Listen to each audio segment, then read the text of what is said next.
Ito na siya. Ito ni mga wakwak diri sa among balay. Pang horror ni, pang horror.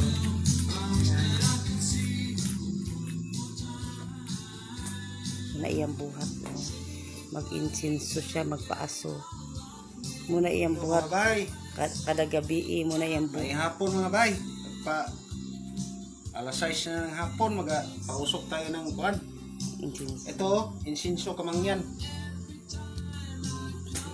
Ginagawa ko to mga bay dahil tuwing hapon dito kami sa bukid. Maraming dito, kababalaghan na naramdaman namin. Mag-ubat kasi yung tinitirahan namin. Kaya ginagawa ko to, papausok ako tuwing hapon, alas 6. Pausok ko lahat ng sulok dito sa pamamahay mga bay. Yan, pati dito sa CR. Buka natin.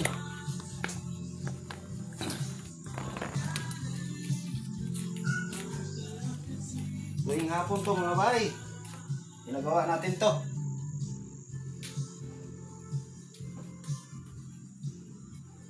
Para malis yung mga kuan. Kasamang spirito. Simba ko ka.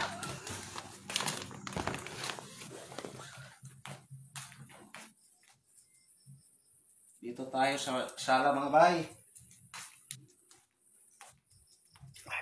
Yan, lalakad mo lang yan, pausok. Buong palibot ng pamamahay. Dito sa kwarto. Pausukan din natin to.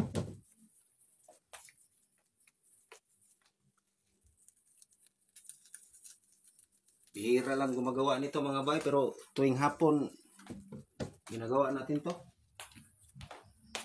Dito naman mga bay sa kabilang kwarto. Pausukan natin.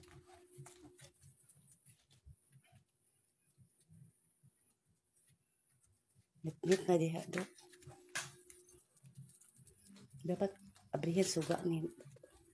Dito sa kabilang kwarto Abrihan naman mga bay. Abrihan suga. Ngit-ngit man yung kwartong Jamil, oy. Yan, kailangan mausok na mausok. Tuwing hapon ko to mga bay, ginagawa.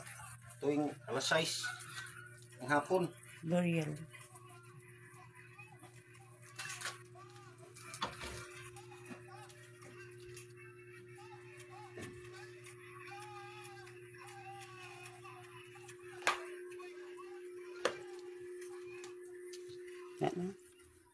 Mana ka? Okay na mga bay. Ayos. Tapos na. Kaya itong kwartong pikas kayo, masod ang lamok. Narado ang wakwak.